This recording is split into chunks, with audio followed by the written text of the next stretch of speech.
김도현 회장의 검은 세단이 호텔 정문 앞에 조용히 서서히 멈췄다.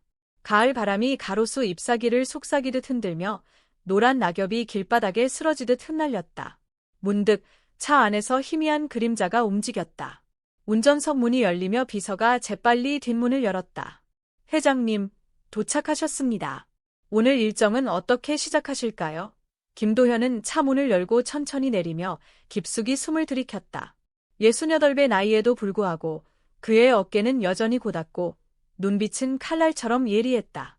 그러나 세월의 무게는 깊은 주름과 희끗한 머리카락에 새겨져 있었다. 무언가 다를 것 같다. 그의 마음속에 불길한 예감이 스멀스멀 피어올랐다. 로비로 향하는 발걸음이 이유 없이 무거워졌다. 그는 비서에게 낮은 목소리로 물었다. 직원들에게 내 방문 소식을 미리 알리지 않았지?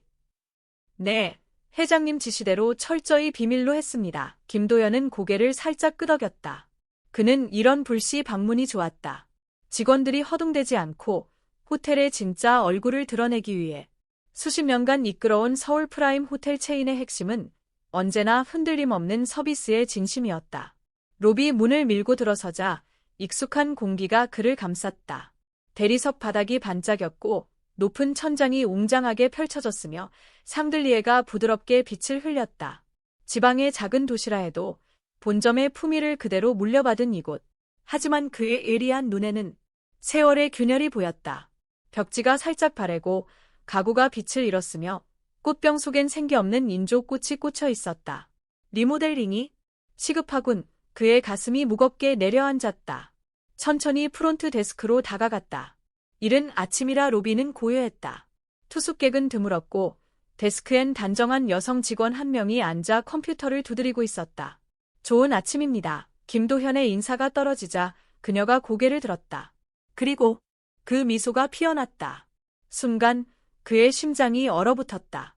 그 얼굴, 그 미소, 그 목소리, 모든 게 30년 전 잃어버린 사람과 닮아 있었다. 미영아, 여배우처럼 화려하진 않았지만 지적이고 단아한 그 모습이 그의 가슴을 세차게 두드렸다. 이름표엔 한소희라고 적혀 있었고 집배인 배지도 달려 있었다. 안녕하세요. 서울 프라임 호텔에 오신 걸 환영합니다. 그녀의 목소리가 부드럽게 울렸다. 김도현은 숨이 막혔다. 객실 예약으로 오신 건가요? 한소희가 공손히 물었다. 그는 말을 더듬었다. 그때 그녀가 살짝 몸을 숙였다. 재킷 옷깃에 달린 작은 브로치가 눈에 들어왔다. 금빛 나비 모양. 순간 그의 온몸에 전율이 스쳤다. 그건 아내 미영에게 결혼 기념일에 그가 직접 디자인해 선물한 바로 그 물건이었다. 세상에 하나뿐인 날개 안쪽에 E&D 이니셜이 새겨진 그의 손이 가슴으로 올라갔다. 심장이 미친 듯이 요동쳤다. 숨이 턱 막히고 귀에 우웅 소리가 울렸다. 손님, 괜찮으신가요? 한소희의 걱정 어린 목소리가 들려왔다. 김도현은 간신히 정신을 차렸다. 네, 그냥 어지러웠어요. 율사 불러드릴까요? 아니요, 괜찮습니다. 그는 억지로 미소를 지었다. 저는 김도현입니다. 본사 직원이에요. 품질 점검으로 왔습니다. 한소희의 얼굴이 살짝 굳었다. 본사에서 미리 연락이 없어서요. 불시 점검이에요. 걱정 마세요.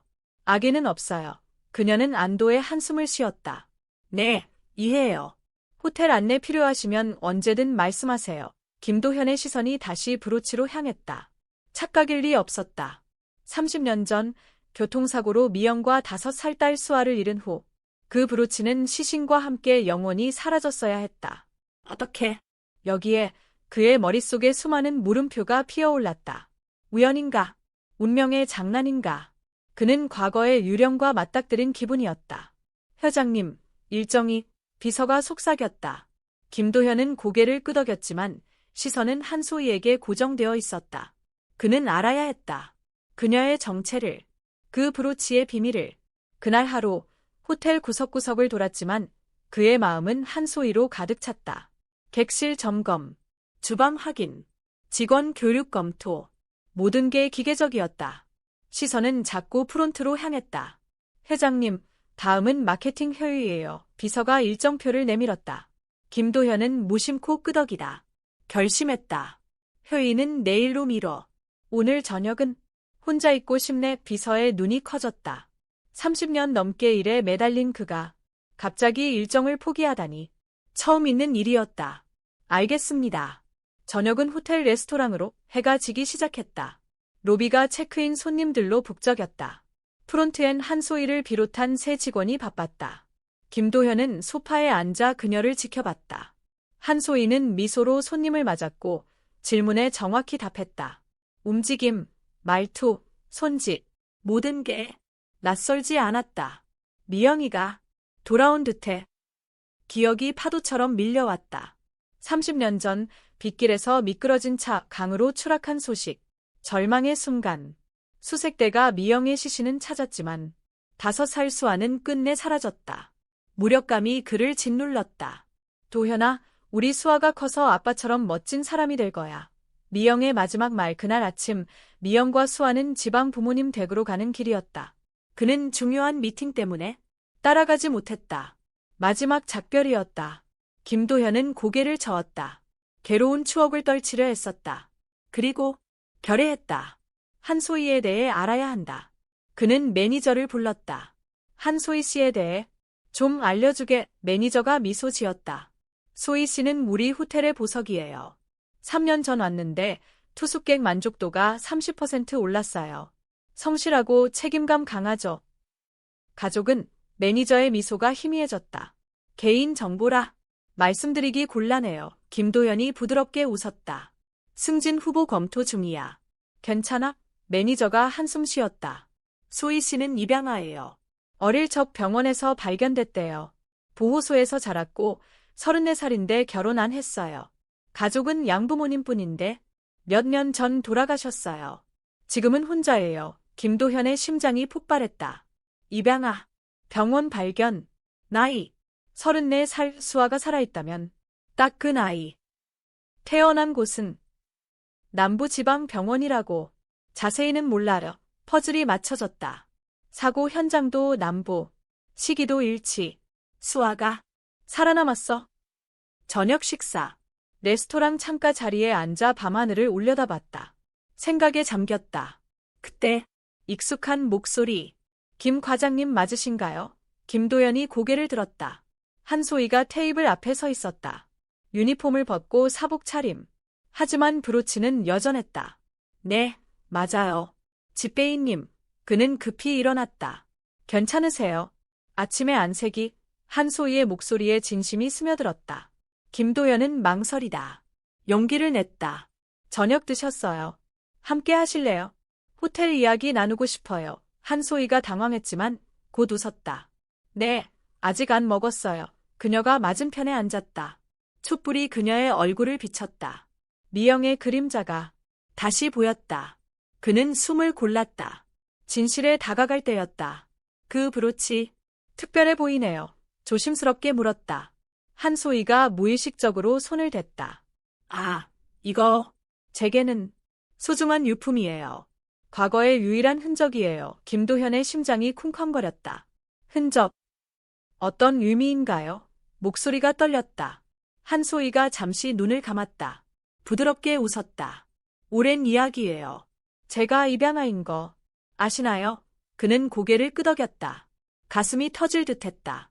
태어난 곳이나 친부모, 아무것도 몰라요. 그녀의 목소리엔 담담함 뒤에 공허가 스며 있었다. 30년의 외로움. 30년 전 병원 응급실에서 누군가 저를 발견했대요. 곁에 이 브로치와 손수건, 오르골뿐이었죠. 김도현의 손이 떨렸다. 와인 한 모금을 삼켰다. 감정을 누르려 했었다.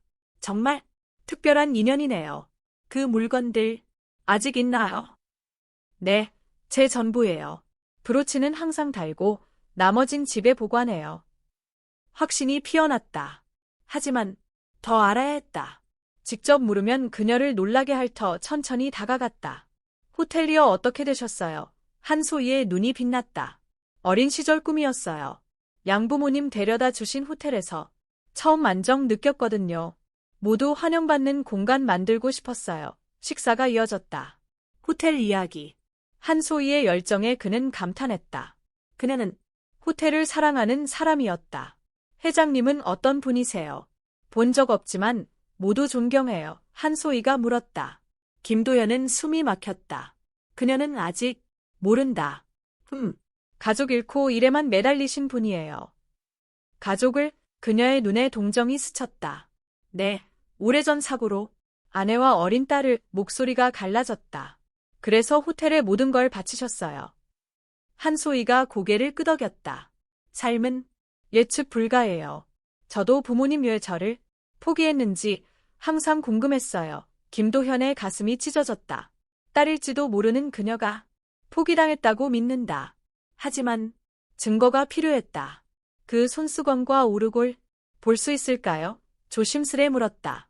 한소희가 놀랐지만 웃었다. 물론요. 예, 그러시냐고요. 그는 머뭇거렸다. 아직 준비 안 됐다. 골동품 좋아해요. 오래된 물건의 이야기를 듣는 게 취미예요. 아, 그렇군요. 내일 퇴근 후 제 아파트로 오세요. 호텔 근처예요. 식사 후 로비에서 헤어졌다. 그녀가 사라지자 비서에게 전화. 좋은 변호사와 사설 탐정 구해. DNA 검사. 신속히 할 방법도. 다음 날 아침 호텔 구석을 점검하며 한소희를 지켜봤다. 동료와 소통. 문제 해결. 투숙객 항의에도 침착했다. 미영의 침착함을 닮았어. 점심. 산책 중 그녀를 봤다. 벤치에 앉아 도시락. 요로운 모습에 가슴이 아팠다. 내 딸이 30년을 이렇게. 오후. 탐정 보고. 한소희 30년 전 남부병원 응급실 앞 발견. 4살 추정. 요식 있었지만 충격으로 말 못함. 이름, 부모, 기억 없음. 병원은 사고 현장 10km. 시기 일치. 살아있었어. 수아가 살아있었어. 김도연은 복도에 주저앉았다. 30년 딸이 죽었다 믿고 빈 빈을 묻었다. 그런데 살아있었고 아버지 모른 채 홀로 자랐다. 김 과장님, 괜찮아요? 한소희가 다가왔다. 걱정 어린 눈. 아, 네, 어지러워서. 그는 일어났다.